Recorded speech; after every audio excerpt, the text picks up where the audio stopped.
The handcuffs bit into my wrists as Sheriff Sheila dragged me across the school parking lot. Parents and children watched in horror, their morning drop-off routine shattered by my arrest. My 14-year-old daughter screamed from the sidewalk, her new backpack abandoned on the ground. "You cannot do this," I shouted, my voice breaking. "I have every right to be here." Sheriff Sheila yanked me toward her cruiser, her face inches from mine. "In this town, I decide who has rights," she hissed, low enough that only I could hear. "You should have taken the hint weeks ago." Through tears, I caught a glimpse of my daughter being held back by a deputy, her face contorted with fear and confusion. This was supposed to be her first day at a new school in our new town, our fresh start. "Please," I begged, "just let my daughter go to class. This is between us." Sheriff Sheila smirked as she shoved me into the back seat. "Nothing in this town happens without my say-so, not even education." The door slammed shut. And that was when I realized I would have to destroy her to save my daughter. 6 weeks earlier, I drove past the "Welcome to Pinewood" sign with a mixture of hope and exhaustion. The small town stretched before us, bathed in golden afternoon sunlight that made even the modest buildings look welcoming. My daughter, Lily, pressed her face against the passenger window, her eyes wide with cautious optimism. "It looks nice, Mom," she said quietly, tucking a strand of hair behind her ear. "Do you think they will like me here?" I reached over and squeezed her hand. The question carried the weight of everything we had left behind in the city. The bullying, the crowded classrooms where teachers barely knew her name, the incident that finally pushed us to leave. "They are going to love you," I assured her. "Pinewood Middle School has an excellent reputation. Small classes, dedicated teachers. This is exactly what we need." Our rental house sat on Maple Street, a small 2-bedroom with a porch swing and flower boxes that needed attention. It was nothing like our apartment in the city, but as we carried our boxes inside, it already felt more like home than anywhere we had lived in years. That evening, we sat on the porch swing, sharing a pizza and watching fireflies emerge in the growing darkness. Lily seemed lighter already, the tension she had carried for months beginning to fade. "I got you something," I said, reaching behind the swing. I pulled out a brand new backpack, teal blue, her favorite color. Her eyes lit up as she unzipped it to find fresh notebooks, pencils, and a scientific calculator. "For my new start," she whispered, hugging the backpack to her chest. "For our new start," I corrected her. "I registered you last month. Everything is set for Monday." The weekend passed in a blur of unpacking and exploring our new town. Lily picked wildflowers for her bedroom windowsill. I found the local grocery store and exchanged polite nods with our neighbors. The ordinary moments felt precious after so much turmoil. Monday morning arrived with perfect September clarity. Lily woke before her alarm, her nervous energy filling our small kitchen as she double-checked her supplies and debated which shirt to wear. She finally settled on a blue blouse that matched her eyes, clipping a small sunflower into her dark hair. "You look beautiful," I told her, setting a plate of toast before her. "Ready to conquer Pinewood Middle School." She nodded, though her fingers fidgeted with her silverware. "What if no one talks to me?" "Then they will be missing out on knowing the most amazing girl in town," I replied. We arrived at the school 30 minutes early. The parking lot was half empty, with just a few cars belonging to teachers and early arrivals. Lily clutched her folder of registration papers tightly as we walked toward the main entrance. Her knuckles were white against the manila envelope. "The office said to go right in and they would help you find your homeroom," I reminded her, hoping my voice sounded more confident than I felt. That was when I noticed the police cruiser parked at an angle near the school entrance. A uniformed woman stood at the gate, arms crossed, watching students pass through with calculating eyes. Something about her stance made my steps falter. "Good morning," I said as we approached. "My daughter is starting today. We have all her paperwork right here." The sheriff, her nameplate reads Sheriff S. Harmon, looked us over slowly. Her eyes moved from my face to Lily's, then to our clothes, our hands, our hair. The assessment felt invasive, judgmental. "Name," she asked, directing the question at neither of us specifically.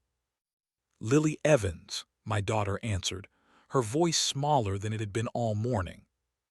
Sheriff Harmon pulled out a tablet and scrolled through it with deliberate slowness, not seeing an Evans on my authorized list. "There must be a mistake," I said, reaching for Lily's folder. "We have all the registration confirmation right here. I submitted everything weeks ago." Sheriff Harmon raised her hand, stopping me mid-motion. "We have new security protocols. No one enters without proper clearance, and your daughter is not on my list." Lily looked up at me, confusion clouding her eyes. The sunflower in her hair suddenly seemed out of place against her paling face. "Could you please check again?" I asked, working to keep my voice level. "Or maybe call the office. They confirmed everything last week." "Ma'am, I am the final security authority at this school now. If your daughter is not on my list, she does not enter the building. You can take it up with the administration if you have concerns." Around us, other children continued to stream past, the sheriff barely glancing at them. Lily's grip on my hand tightened.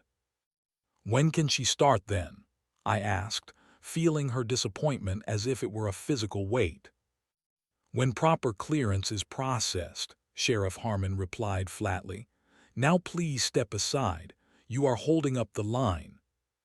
There was no line. As we walked back to the car, Lily's shoulders slumped forward. The backpack that had seemed so perfect now hung heavily from her arm. I had promised her a fresh start. I had promised her better. Instead, I was driving her home on what should have been her first day, with nothing but vague excuses and broken promises. "What did I do wrong?" she asked softly as we pulled away from the school. "Nothing, sweetheart," I said, my hands gripping the steering wheel too tightly. "Nothing at all. We will get this sorted out." I did not know then what sorting it out would cost us both. I did not know that Sheriff Sheila Harmon had just declared a silent war. The school administration office smelled of industrial cleaner and stale coffee.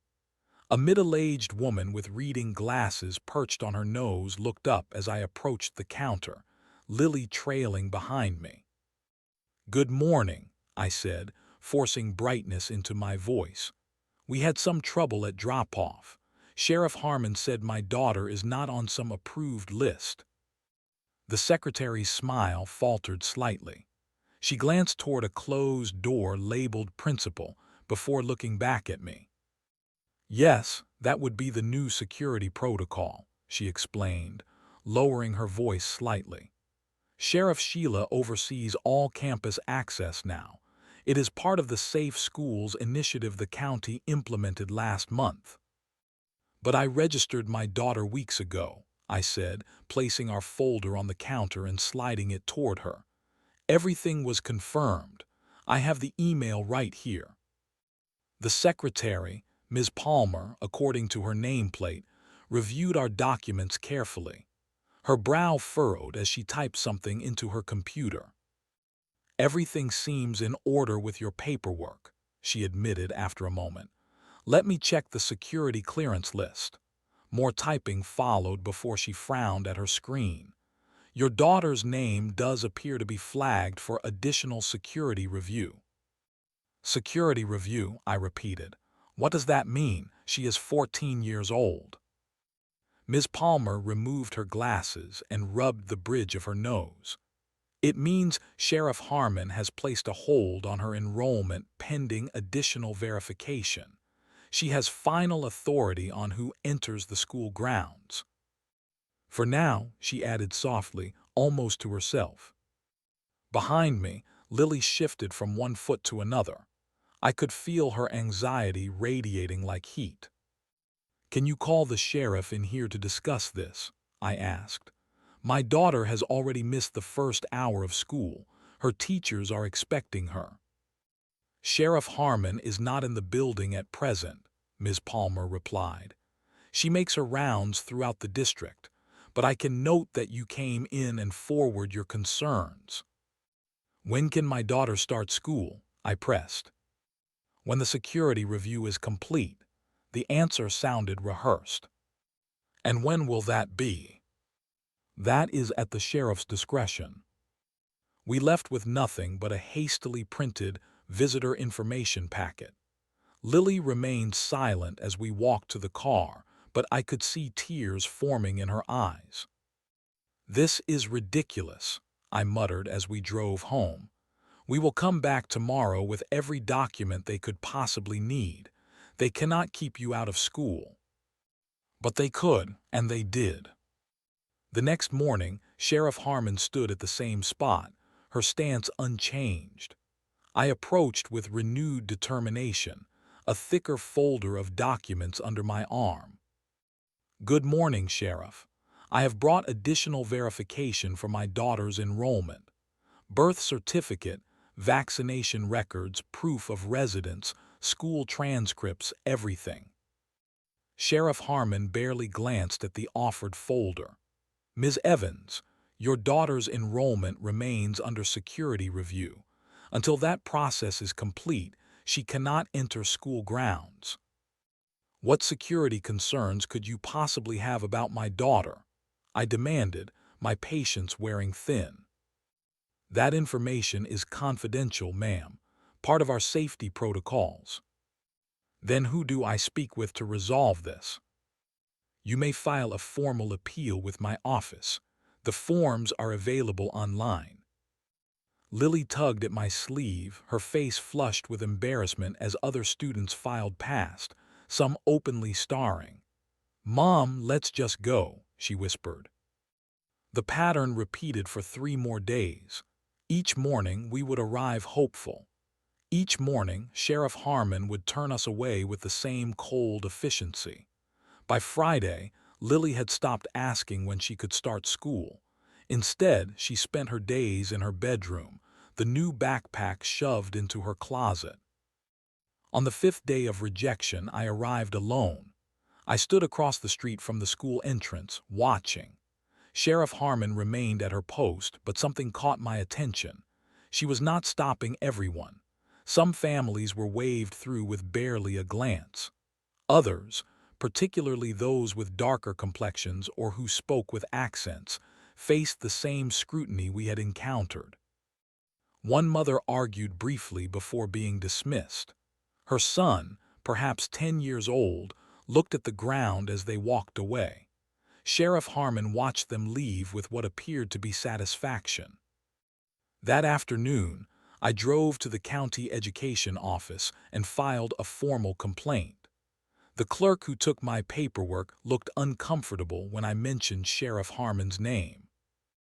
"We have received other concerns," she admitted cautiously. "And what happens to these concerns?" I asked. She could not meet my eyes. "They are forwarded to the appropriate departments." I then drove to the sheriff's department to file a second complaint. The deputy at the desk took my statement with professional indifference, but I noticed how his eyes darted to a closed office door labeled Sheriff S. Harmon as I spoke. "Will Sheriff Harmon see this complaint?" I asked directly. "All departmental complaints are reviewed by the sheriff," he confirmed. "Then I would like a copy for my records," I insisted. That evening, I received a text message from an unknown number. "Sheriff Sheila's reviews take as long as she wants them to. Some kids never pass." I stared at the message for a long time before showing it to Lily. Does this mean I am never going to school here? She asked, her voice hollow. No, I replied, an unfamiliar hardness entering my tone. It means Sheriff Sheila has picked a fight with the wrong mother. The next Monday marked a change in our approach. I no longer expected Lily to be admitted to school. Instead, I prepared for documentation. I positioned my phone in my shirt pocket, camera lens barely visible, recording app running. We approached the school gate as usual. Sheriff Sheila, as I had begun to think of her, stood at her post, radio at her hip, sunglasses concealing her eyes despite the cloudy morning. "Good morning, Sheriff Harmon," I said coolly. "Has my daughter's security review been completed?" "Still pending," she replied without consulting any list or device. "Next steps will be communicated when appropriate." "Could you please explain what specific security concerns you have regarding my 14-year-old daughter?" I asked, careful to keep my voice steady for the recording. As I have explained previously, Ms. Evans, security protocols are confidential. Then could you tell me approximately how long the review typically takes? We are entering the second week of school. Sheriff Sheila removed her sunglasses, her gaze uncomfortably direct. Every case is different. Some take longer than others. Continued inquiry may extend the process. The threat was thinly veiled. I nodded slowly, taking Lily's hand as we turned away. My phone had captured everything. Later that afternoon, I sat in a coffee shop downtown, reviewing the recording. A woman at the next table glanced over curiously before moving her chair closer to mine. "I could not help but overhear," she said quietly. "Are you having trouble with Sheriff Sheila?" I hesitated, unsure whether to trust a stranger. The woman seemed to sense my reluctance. "My son was kept out for 3 weeks last semester," she continued. "Miguel is a good boy, excellent grades, but Sheriff Sheila questioned our immigration status, asked to see papers for a boy born in this very county. Her name was Elena Rodriguez. Her family had lived in Pinewood for 2 generations. Her son had eventually been admitted to school, but only after Elena's brother, a lawyer in the city, had made threatening phone calls. She does not have actual authority to block enrollment," Elena explained. "But the school board is afraid of her. She has connections everywhere. The principal, the judge, the mayor, they were all in high school together." "Have you filed complaints?" I asked. Elena laughed without humor. "Many, they disappear like smoke." Over the next few days, I spoke with 4 more families who had encountered similar resistance. A black family whose twins were subjected to repeated, random backpack searches. A single father whose daughter was questioned about his dating habits. A Muslim family whose children were separated and questioned about their religious practices. Patterns emerged in every story. Sheriff Sheila targeted families she perceived as vulnerable or different. She operated without oversight or accountability. Complaints vanished. Those who pushed back faced escalating harassment. At home, I created a secure document. I recorded dates, times, witnesses. I transcribed my recordings and backed up files to a cloud server. I began researching Sheriff Sheila Harmon online. The results were illuminating. Local news articles portrayed her as a hometown hero. Former high school basketball star returned to serve her community. But in comment sections and local forums, I found whispered complaints. "Sheriff Sheila made my son empty his pockets every day for a month." "Sheriff Sheila followed my daughter home from school."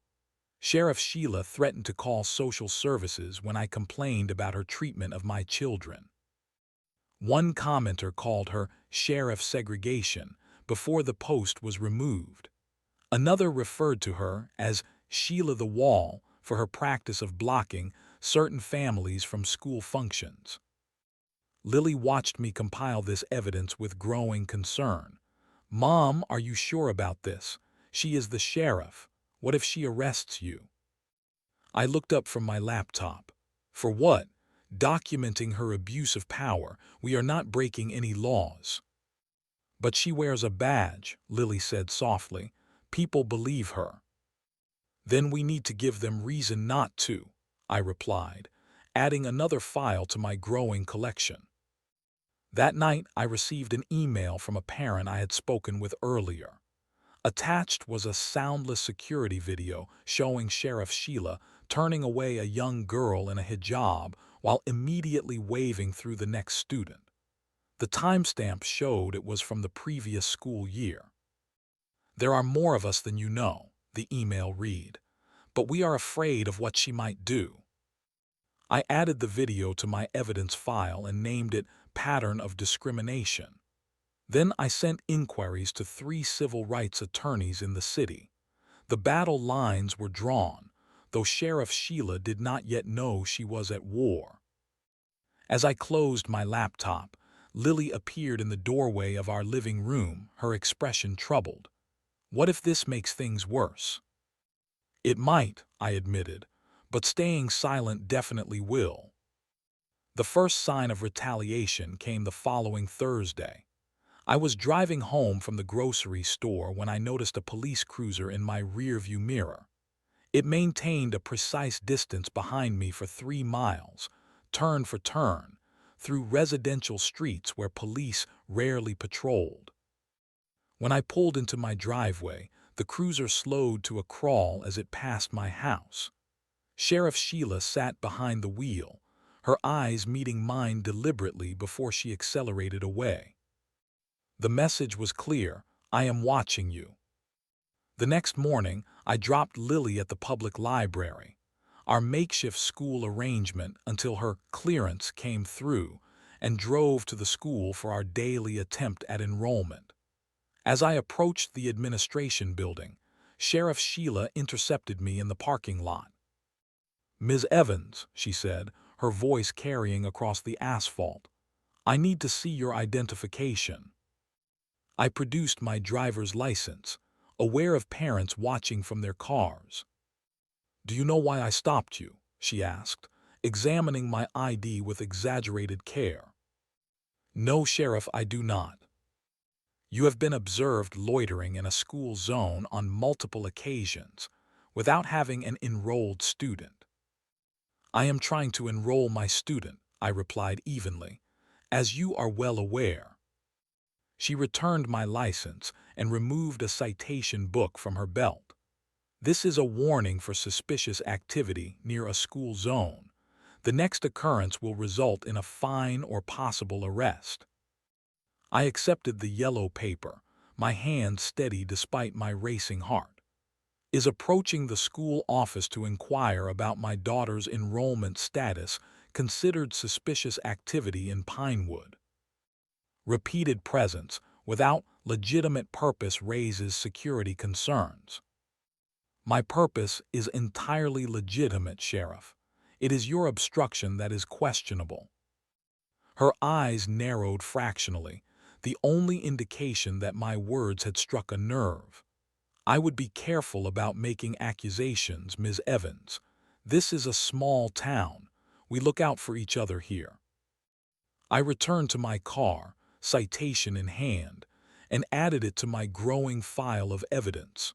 When I arrived at the library to collect Lily for lunch, she was bent over a textbook I did not recognize. "Where did you get that?" I asked. "Ms. Wilson gave it to me," she said, referring to the librarian. "She said I should not fall behind while waiting for that woman to come to her senses." I smiled, touched by this small act of rebellion from the gray-haired librarian, who had been helping Lily find educational materials. It seemed not everyone in town worshipped at Sheriff Sheila's altar. That afternoon, I received an email notification from the school. Lily's enrollment status had been changed to incomplete records, vaccination verification required. I stared at the screen in disbelief. We had submitted complete vaccination records twice already. I called the school office immediately. Ms. Palmer answered, her voice tight. "I am sorry, Ms. Evans. The system shows the documentation was deemed insufficient." Deemed insufficient by whom? A pause. The verification officer. "Sheriff Harmon is not a medical professional," I replied. "She has no authority to evaluate vaccination records." "I understand your frustration," Ms. Palmer said quietly, "but I cannot override the system flag." That evening, I was watering the flower bed when my neighbor, Mr. Cooper, approached from across the street. He was in his 70s, a retired postal worker who had given us cookies when we moved in. "Heard you were having trouble with Sheila," he said without preamble. "News travels fast," I remarked. "Small town," he replied with a shrug. "Listen, I wanted to give you a heads up. She came by asking questions about you today. When you moved in, who visits, that sort of thing." My grip tightened on the watering can. "What did you tell her?" "That it was none of her business," he said with a surprising firmness. "But not everyone will say the same. Be careful, Ms. Evans.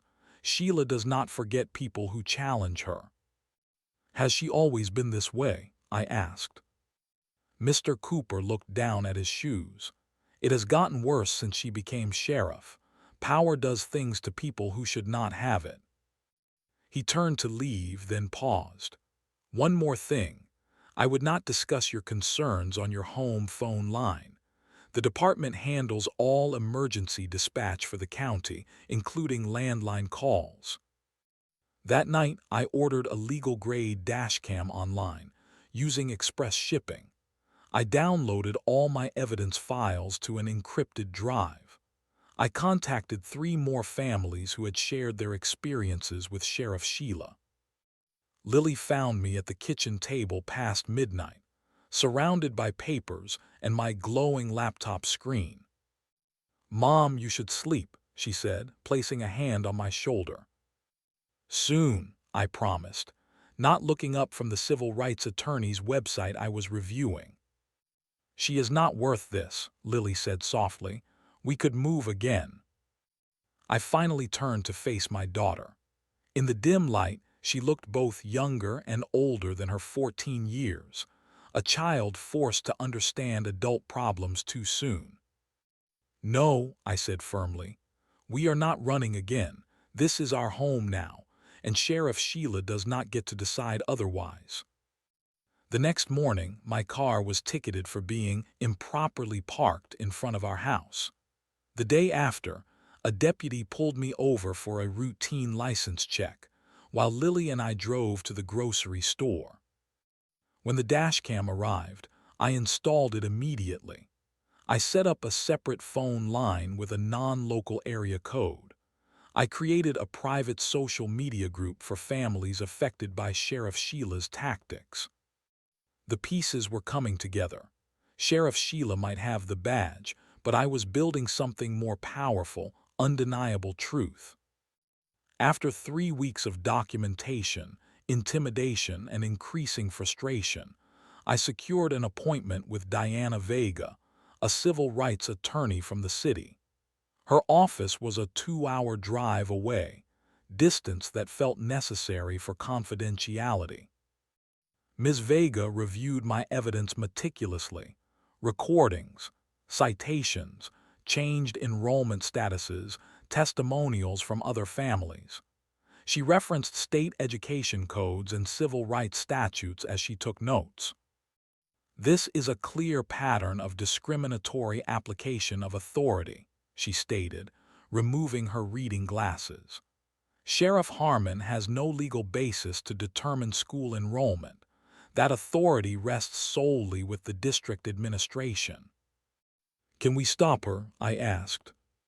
"We can do more than stop her," Ms. Vega replied, closing her notebook with finality. "We can establish that she violated multiple constitutional rights: equal protection, due process, freedom from unreasonable search and seizure. But first, we need to break the silence. How? I asked. Public accountability. Small-town corruption thrives in shadows. Let us shed some light. That evening, with Ms. Vega's guidance, I created a simple video. No commentary, no accusations, just unedited footage from my recordings. Sheriff Sheila denying my daughter entry while immediately waving through other students. Sheriff Sheila questioning a Muslim family's documentation. Sheriff Sheila following my car. I posted it to a community discussion forum with a neutral caption. 3 weeks of trying to enroll my daughter at Pinewood Middle School. By morning, the video had been shared hundreds of times. Comments flooded in. She did this to my niece last year. Same story, different day. I thought I was the only one. The cascade of responses overwhelmed me. Families shared similar experiences dating back years. Teachers posted anonymously about being afraid to question the sheriff's presence on campus. One comment came from a former school board member. We tried to limit her authority 3 years ago. Suddenly, my husband was getting pulled over every day. By afternoon, a local news blog had picked up the story. By evening, a reporter from the city called requesting an interview. I could not ignore this story, explained Maya Chen, a journalist known for her investigative reporting. The video has gone viral locally, and my inbox is full of similar accounts. This appears to be a systemic issue affecting many families. The interview took place at a neutral location, a coffee shop halfway between Pinewood and the city. I brought Lily with me, feeling she deserved to be part of the process that had dominated our lives. How has this affected you? Maya asked her gently. Lily considered the question before answering. I feel like I did something wrong, but I do not know what. I have missed almost a month of school. I have no friends here. I was excited about science class, but now I just read library books and hope someday I can go to school like a normal kid. Her words, published the following day under the headline, "The Sheriff Who Decides Who Learns," cut through the community's complacency. The article detailed multiple families' experiences, presented Sheriff Sheila's pattern of selective enforcement, and questioned the legal basis for her authority over school enrollment. My phone rang constantly. Emails poured in. Parents I had never met stopped me in the grocery store to share their stories or offer support. You said what we were all thinking, one mother whispered, squeezing my arm before hurrying away.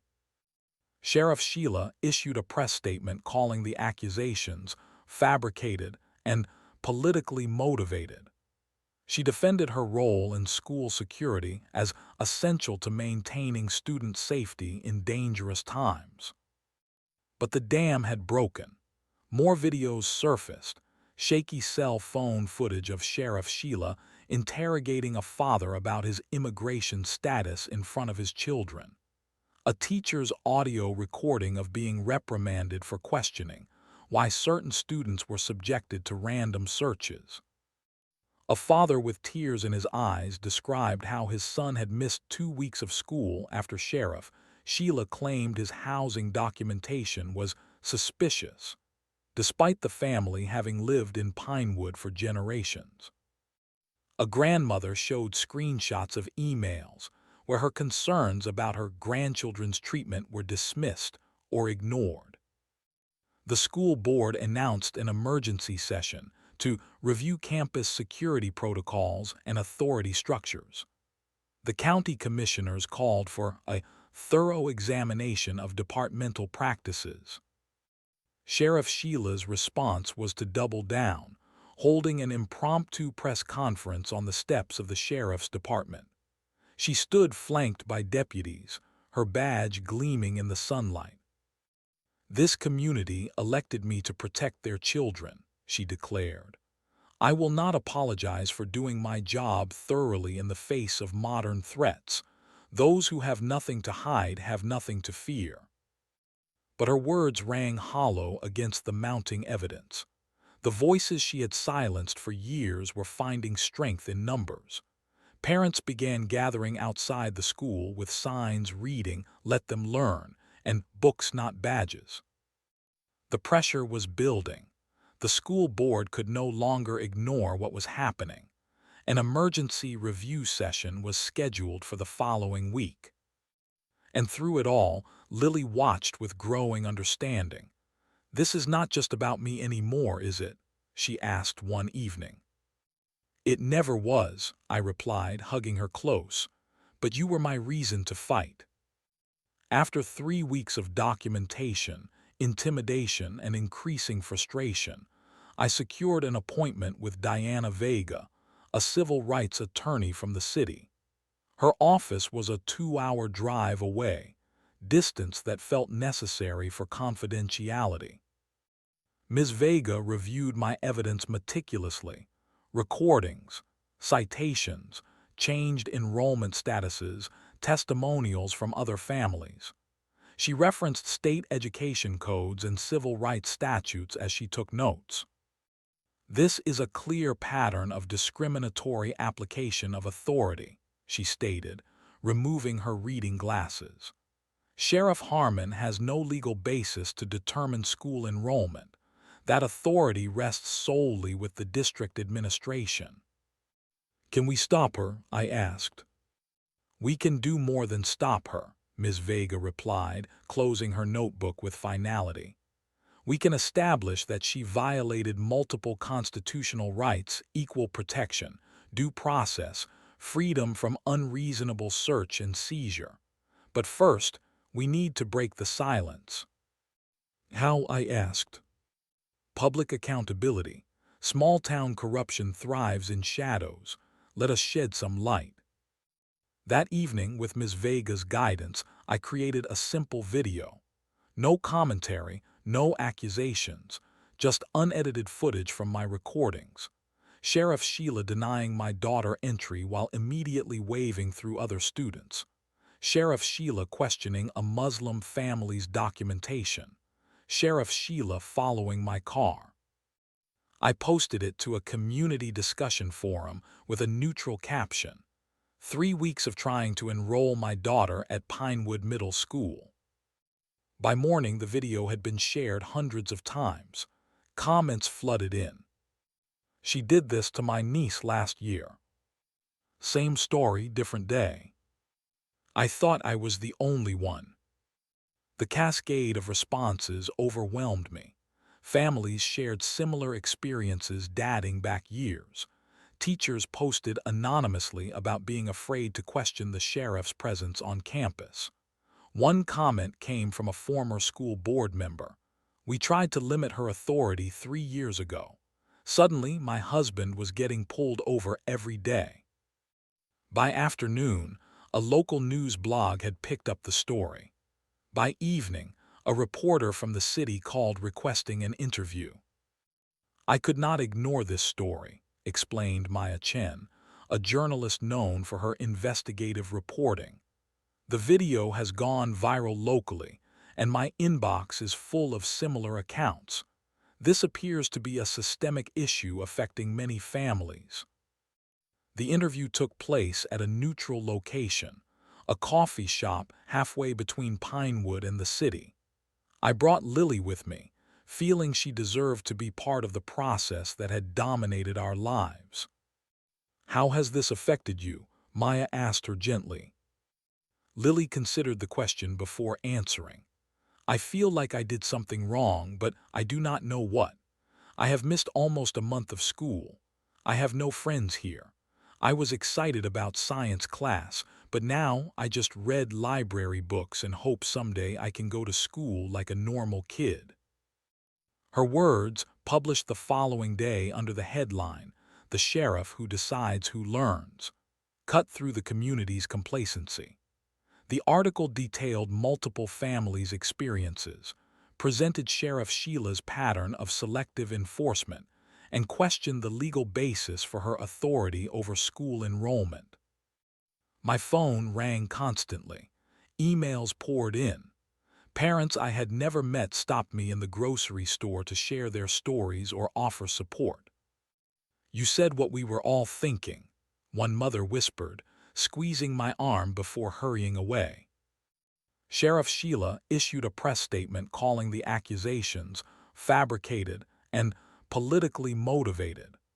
She defended her role in school security as essential to maintaining student safety in dangerous times. But the dam had broken. More videos surfaced, shaky cell phone footage of Sheriff Sheila interrogating a father about his immigration status in front of his children. A teacher's audio recording of being reprimanded for questioning why certain students were subjected to random searches.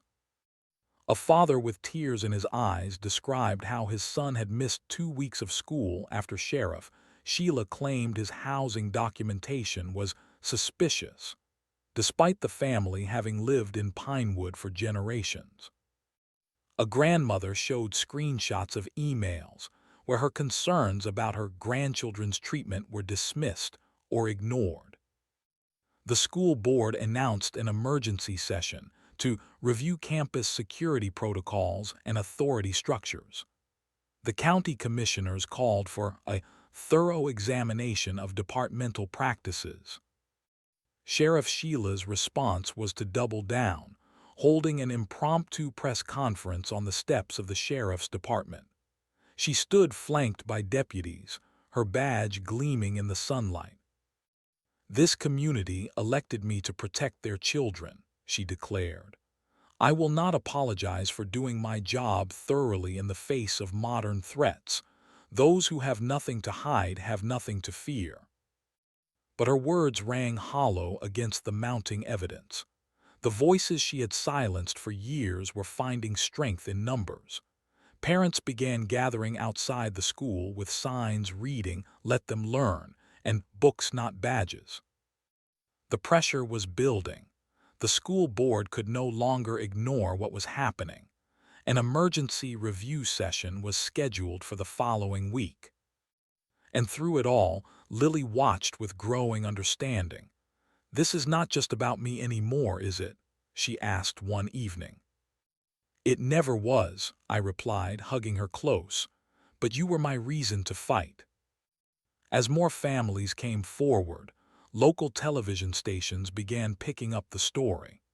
A reporter from the nearest city appeared outside the school, microphone in hand, asking parents about their experiences with Sheriff Sheila.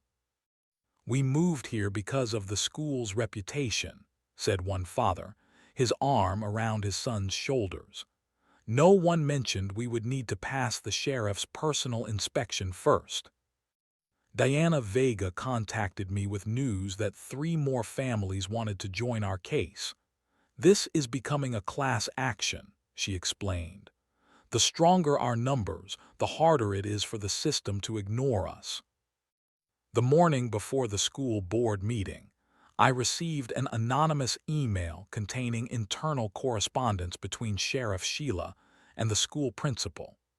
The messages revealed that the principal had questioned Sheriff Sheila's methods months ago, only to be threatened with investigations into school funding irregularities. "I have added this to our evidence file," Diana confirmed after reviewing the emails. "This demonstrates coercion of school officials and abuse of power." The night before the board meeting, Lily helped me prepare my statement. She sat cross-legged on our living room floor, listening as I practiced my speech. "You sound strong," she said when I finished, "like someone who should be listened to." Her words steadied me. For weeks, Sheriff Sheila had made me feel powerless in my own community. But truth has its own authority, one that no badge could override. The video I had posted had now been viewed over 10,000 times. Comments and messages continued to flood in. What had started as one mother's fight for her daughter had transformed into a community awakening.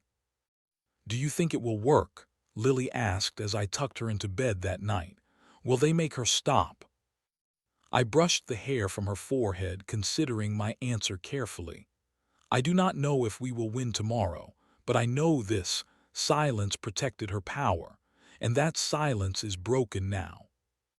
As I turned out her light, my phone buzzed with a text message from an unknown number. "Thank you for speaking up. My family has been afraid for years. We will be at the meeting tomorrow." The truth was in motion now, and once unleashed, it would not be easily contained, not even by a sheriff who had ruled through fear for far too long. The morning after the article went live, I drove my usual route to the school. This time, something was different. As I turned the corner toward the school gates, I saw them, dozens of parents lining the sidewalk holding handmade signs. "Let them learn," read one. "BADGES, don't block education," declared another. My heart swelled with a strange mixture of gratitude and vindication. For weeks, I had felt so alone in this fight. I parked my car and approached the gathering crowd. A mother I recognized from my daughter's would-be class rushed over, clasping my hands in hers. "We read everything," she said, her eyes intense with purpose. "My son mentioned a little girl who never got to join his class. I had no idea this was happening. None of us did." Another parent stepped forward, a tall man with a weathered face who introduced himself as a former deputy. "What Sheila's doing isn't protocol," he explained, lowering his voice. "I worked with her for years. This is personal power, nothing more." The crowd had grown since I arrived. Students were joining now, some holding their own signs. "We miss our CLASSMATS," one read, decorated with childish handwriting and colorful hearts. Teachers peered out from classroom windows, some nodding subtly in our direction. Sheriff Sheila arrived precisely at 7:45 a.m., as she did every morning. Her cruiser slowed to a crawl as she absorbed the scene unfolding before her. For the first time since our ordeal began, I saw something crack in her expression. Not remorse, something closer to indignation that her authority was being questioned so publicly. She parked her vehicle and marched toward the school entrance, refusing to make eye contact with any of the protesters. The crowd parted silently, all eyes following her rigid movements. Only when she reached the gates did someone speak. "We filed complaints with the town council," called out an elderly woman whose granddaughter stood beside her. "42 of them as of last night. They cannot ignore us anymore." Sheila froze momentarily before disappearing inside. Within 30 minutes, the principal emerged, looking uncomfortable as he surveyed the gathering. He approached me directly, asking if we could speak privately. I refused. "Whatever you need to say can be said in front of everyone affected by this," I replied firmly. He cleared his throat. "There will be a press statement from the sheriff's department at noon today, and the school board has called an emergency review of our campus security protocols for tomorrow evening." He paused, then added quietly, "Your daughter's enrollment status is being prioritized for resolution." I felt a hand on my shoulder. It was the mother who had first approached me. "Too little, too late," she whispered. "This is about all our children now." By midday, local news vans had arrived. Sheila's press conference was exactly what I expected: denial wrapped in righteousness. "These accusations are fabricated by individuals who do not understand the complexities of school safety," she announced from behind a podium hastily set up in front of the station. "My duty is to protect the children of this community, and that requires thorough vetting processes which some find inconvenient." I watched it live-streamed on my phone, surrounded by parents who shook their heads in disbelief. "She's doubling down," muttered a father standing next to me. But Sheila's statement had the opposite effect than she intended. More parents came forward, sharing their own stories. That afternoon, 3 more videos surfaced.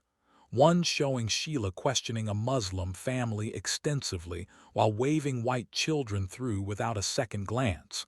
Another capturing her demanding immigration documents from a perfectly legal resident.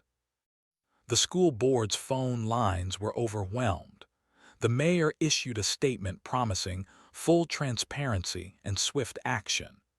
By evening, the local news was reporting that an emergency school board review had been moved up from tomorrow to tonight. As I drove home that evening, my phone buzzed with a text message from a number I did not recognize. Third floor, room 318, 7 p.m. Bring everything you have. School board secretary. I looked back at my daughter in the rearview mirror. She was drawing quietly, something she had taken to doing instead of talking about school. The picture showed a little girl standing outside a big building, looking in through a window at other children. "We're going somewhere important tonight," I told her. "Somewhere that might finally change things." She looked up, her eyes revealing the wariness that no child should have to carry. "Will the sheriff be there?"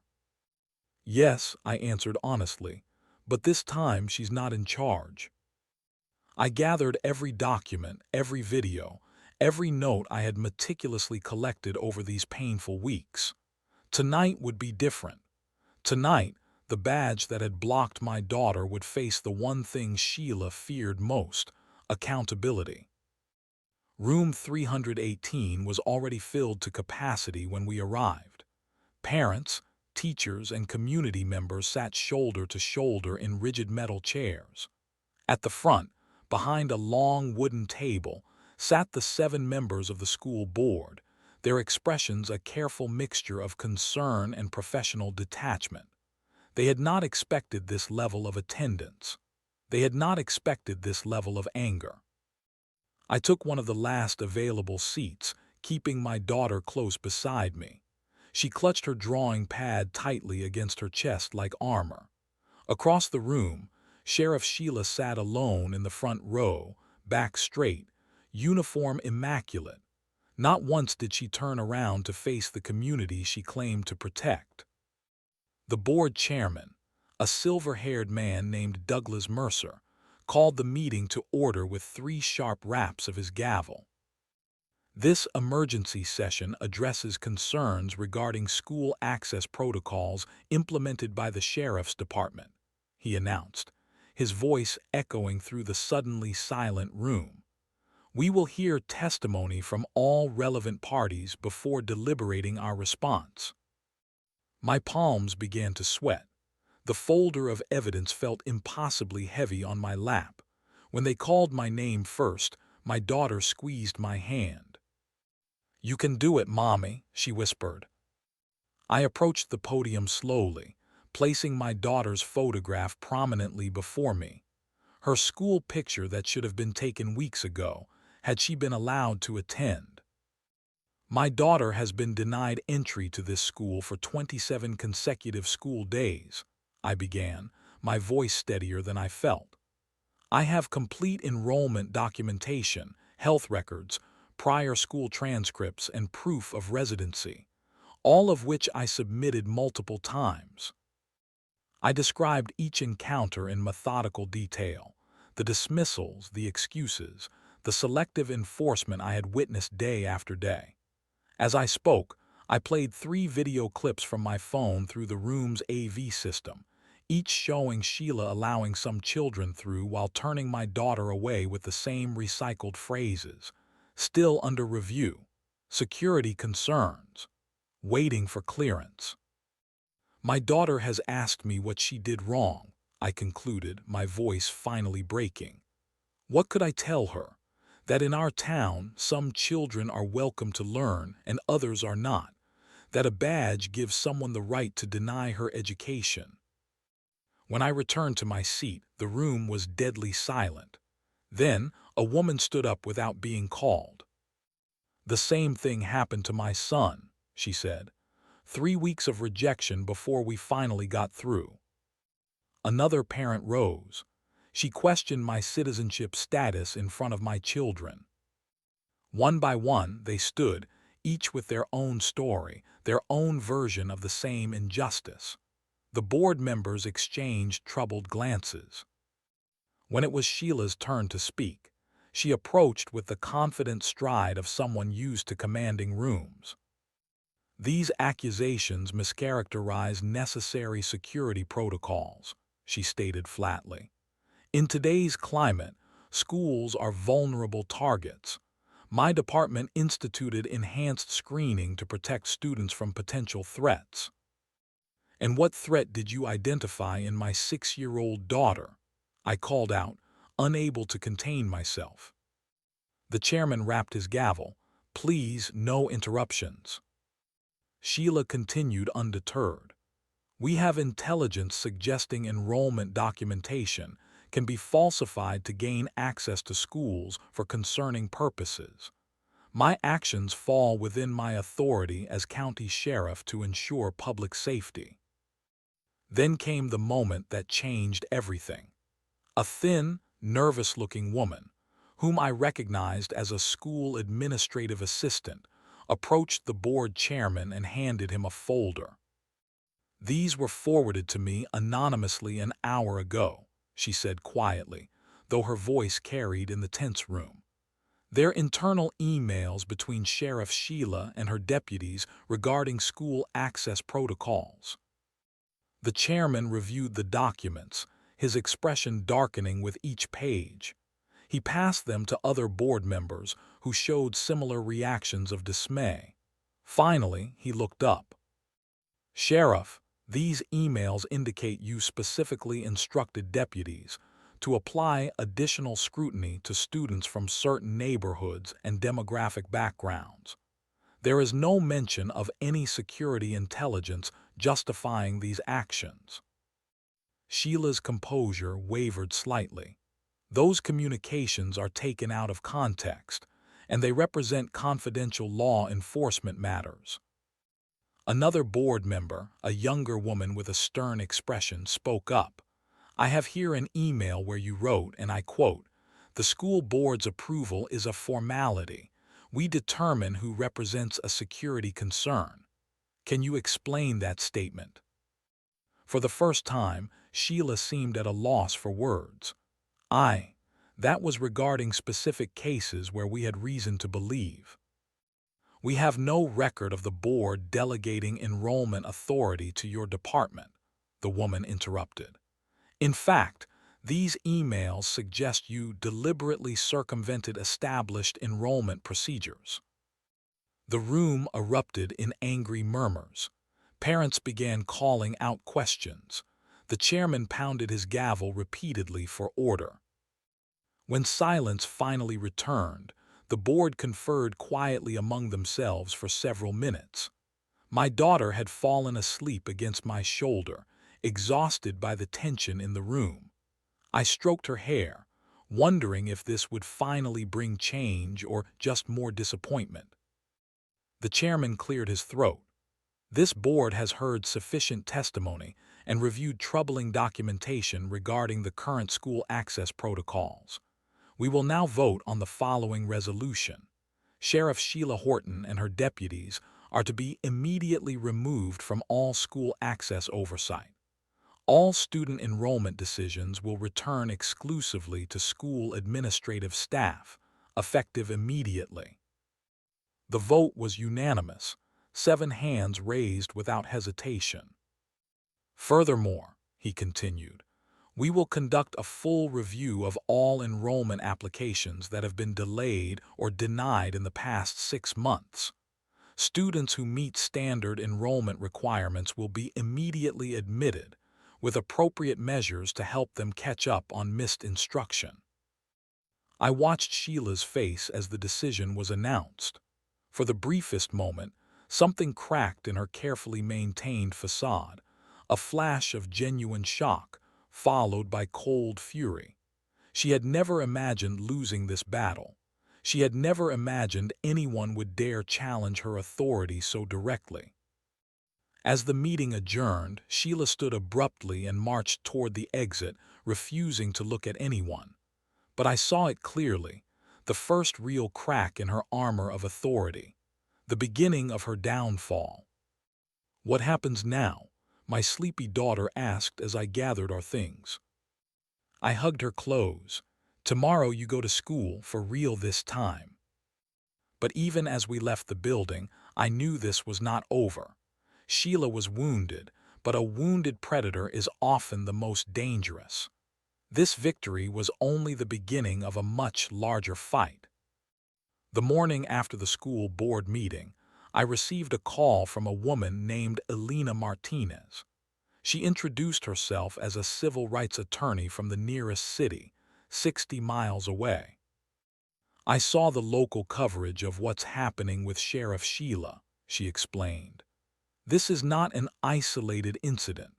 I have been tracking similar complaints about her department for years, but never had enough affected parties willing to come forward."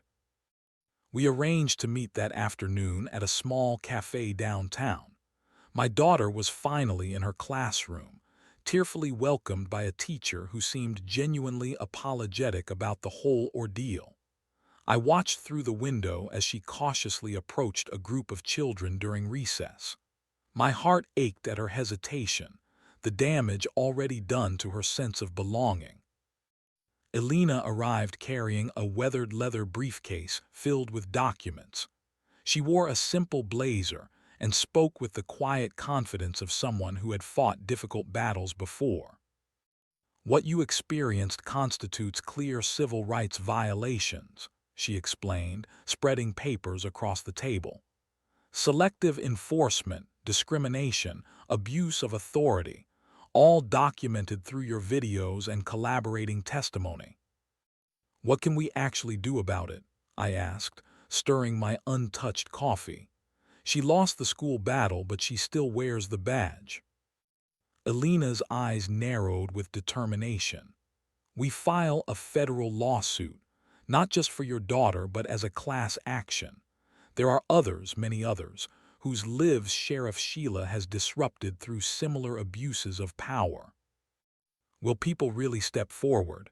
This is a small town. Sheila has a long reach." "They already are," Elena replied, pushing her phone toward me. On the screen was an email inbox filled with subject lines mentioning Sheriff Sheila. "Since last night's news coverage, I have received 38 inquiries. People who were too afraid to speak alone but are finding courage in numbers." Within a week, our lawsuit took shape. 5 other families joined as named plaintiffs, each with their own story of Sheila's selective enforcement and prejudice. The legal complaint ran to 73 pages, detailing a pattern of behavior that stretched back through her entire tenure as sheriff. The day we filed, the regional news outlets picked up the story. By evening, state media was covering it. "Small-town sheriff faces federal civil rights lawsuit" ran across the bottom of television screens. Outside attention brought both support and scrutiny to our community. Sheriff Sheila responded with a press conference, standing before a row of deputies who looked uncomfortable in the glare of the cameras. "This lawsuit represents a politically motivated attack on law enforcement's ability to maintain public safety," she declared, her voice tight with barely controlled anger. "My department has always operated within the bounds of the law, and these allegations will be proven false in court." 3 days later, her attorney contacted Elena with a settlement offer, a modest sum, and a non-disclosure agreement. I called Elena immediately after she forwarded me the details. "They want us to stay quiet," I said, anger rising in my voice. "They want to pay us off and keep doing exactly what they've been doing."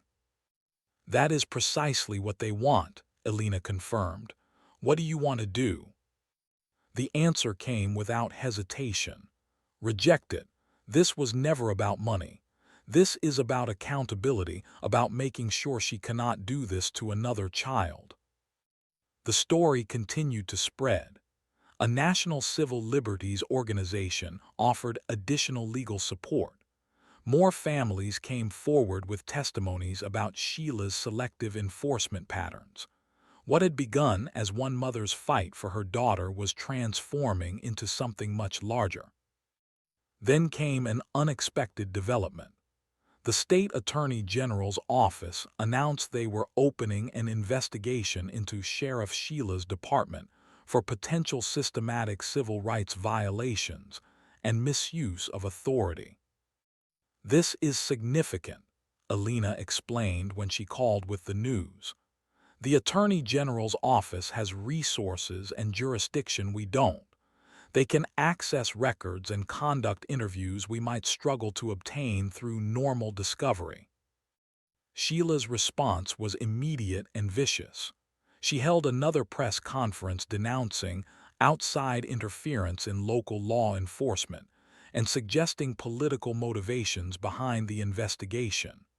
But this time, something was different. The row of deputies standing behind her was notably thinner. Several had declined to appear publicly in support. The first crack had widened into a visible fracture. Within her own department, whispers of discontent were growing louder. A deputy leaked information to Alina that Sheila had ordered the deletion of emails related to school access protocols, a potential destruction of evidence that our legal team promptly reported to the court. As autumn turned to winter, my daughter settled into her classroom, slowly overcoming her initial wariness. But each night as I reviewed legal documents and prepared for upcoming depositions, I remembered her tears, her confusion, her innocent question. What did I do wrong? That memory fueled my resolve. This was no longer just about getting justice for what had happened. It was about ensuring it never happened again. Sheriff Sheila had spent years building her kingdom of fear. We were dismantling it piece by piece, badge by badge. January arrived with a heavy blanket of snow and a series of revelations that shook our town to its core. The state attorney general's investigation had expanded beyond school access issues into other areas of Sheriff Sheila's conduct. Investigators spent days at the department, examining records and conducting interviews with current and former deputies. The pressure began to fracture the wall of silence within the department.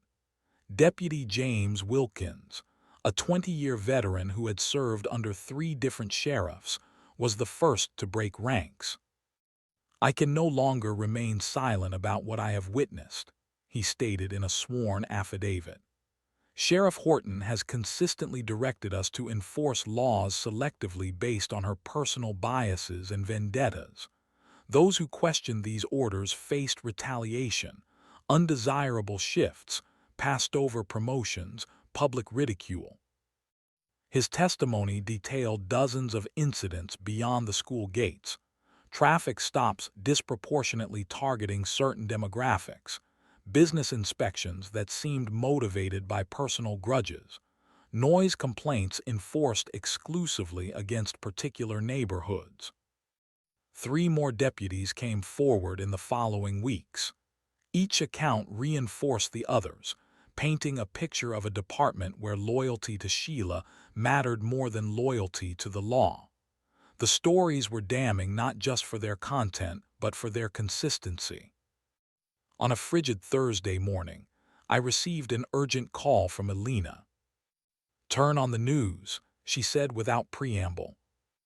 I fumbled for the remote and switched to the local station.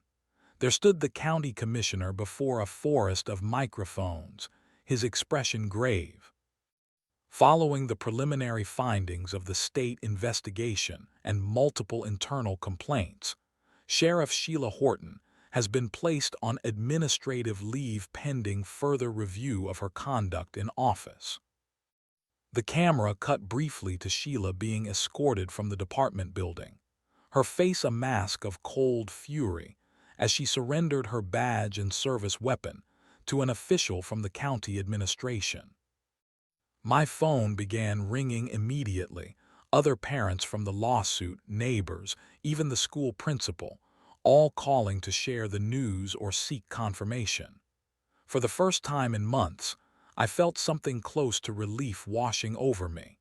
It was not yet justice, but it was accountability beginning to take shape.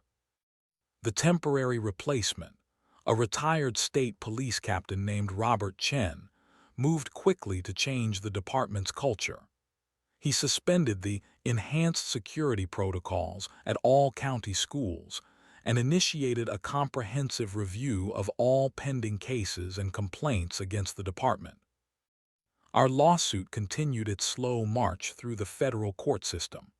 Depositions revealed more about Sheila's methods, how she maintained unofficial watch lists of residents she deemed problematic, how she instructed deputies to find reasons to pull over certain vehicles while ignoring obvious violations by others.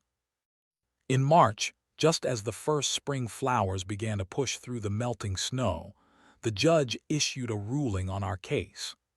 The courtroom was packed with families, reporters, and community members as Judge Eleanor Simmons delivered her decision. The evidence presented demonstrates a clear and consistent pattern of civil rights violations perpetrated under the direction of Sheriff Sheila Horton, she stated, her voice stern and unwavering.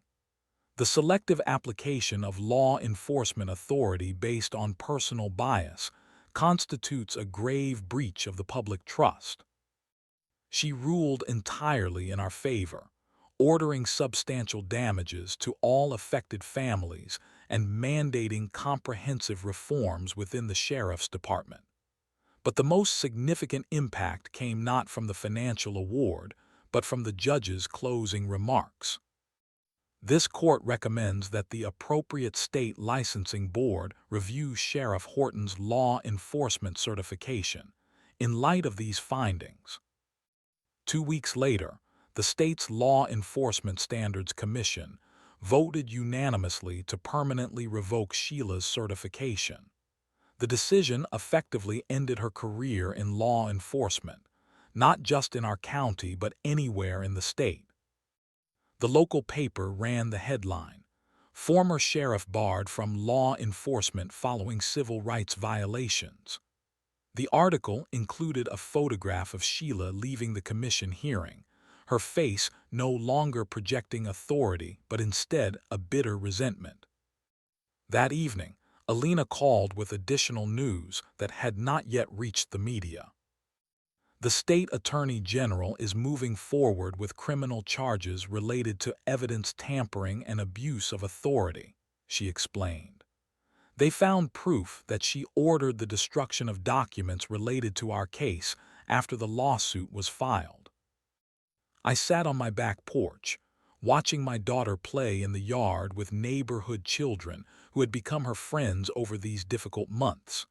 She was laughing, a sound that had been too rare during our ordeal. The weight that had pressed down on my chest for so long began to lift slightly. Later that night, I drove past the sheriff's department building.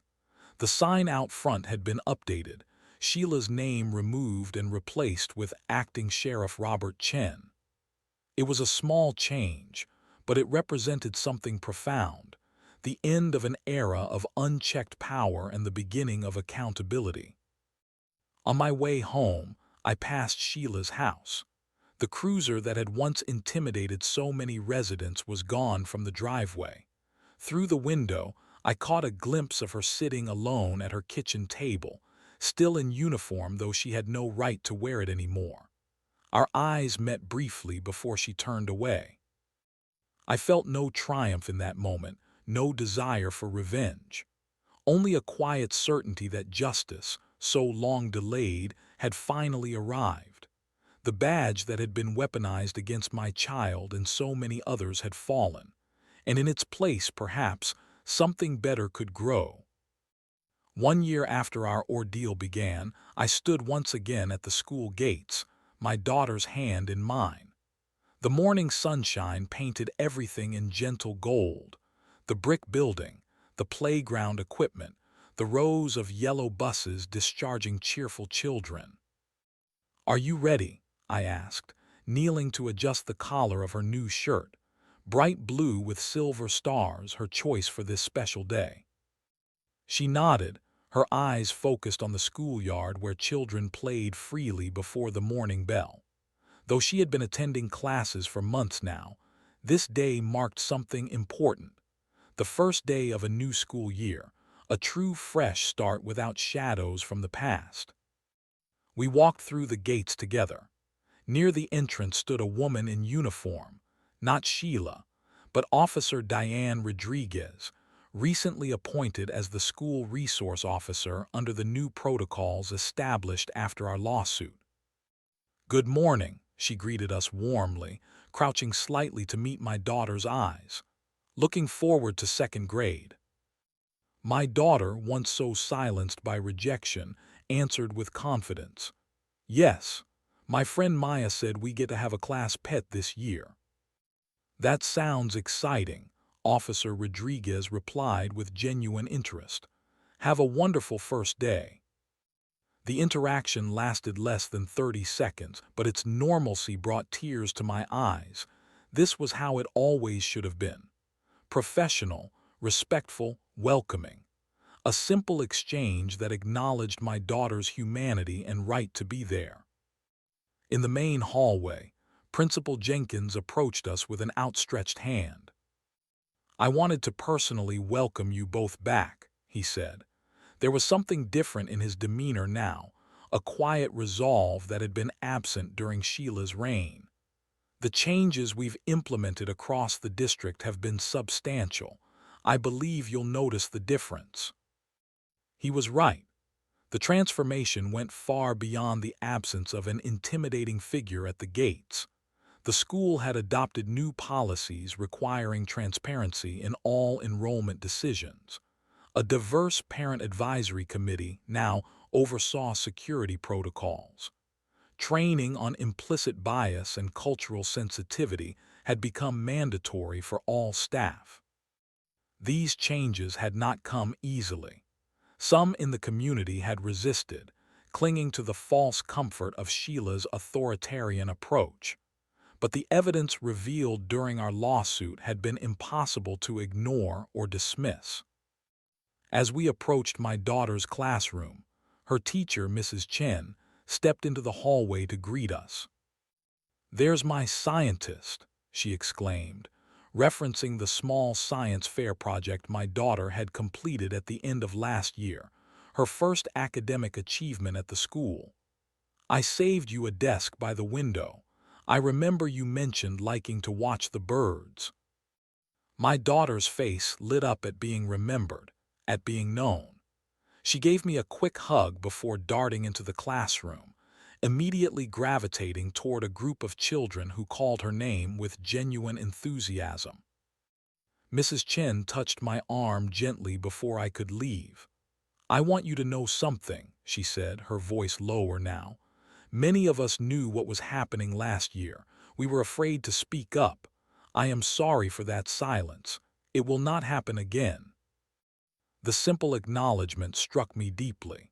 So much of our pain had come not just from Sheila's actions, but from the community's unwillingness to see and confront what was happening. The complicity of silence had enabled her power to grow unchecked for years. As I walked back through the hallway, I passed a bulletin board displaying the school's new mission statement. "Every child belongs. Every voice matters. Every day counts." Beside it hung photographs from the previous spring's diversity celebration, an event that had drawn record attendance from families across the community. Outside, I paused on the steps, remembering how different this scene had been a year ago. The uncertainty, the rejection, the growing rage that had fueled my determination to fight. The school grounds looked the same, but everything had changed. A voice called my name. I turned to see Alina approaching, dressed in her usual professional attire. "I was in the neighborhood for a meeting with the superintendent," she explained. "Thought I might find you here today." "How did the meeting go?" I asked. Productive. The district is implementing our recommendations across all schools now, not just because the court ordered it, but because they recognize it's the right approach. She smiled. Your case changed things far beyond your daughter's situation. We walked together toward the parking lot. Have you heard the latest about Sheila? Alina asked carefully. I had. The criminal case against her had concluded with a plea agreement, no jail time but a substantial fine and community service hours. More significantly, the agreement permanently barred her from any public office or security position.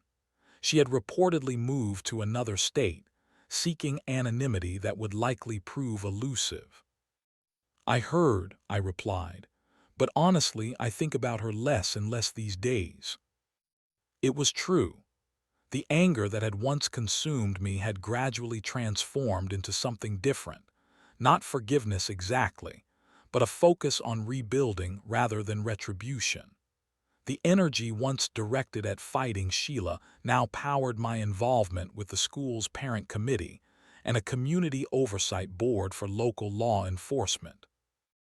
As Alina and I said our goodbyes, I caught sight of the new sheriff, Robert Chen, who had won a special election after serving as acting sheriff. He was speaking with Officer Rodriguez near the school entrance, their conversation appearing cooperative and professional. I checked my watch and realized I had just enough time before work to stop by the courthouse, where another parent from our lawsuit was filing papers to run for county commissioner. The system that had failed our children was slowly being reclaimed by people determined to do better.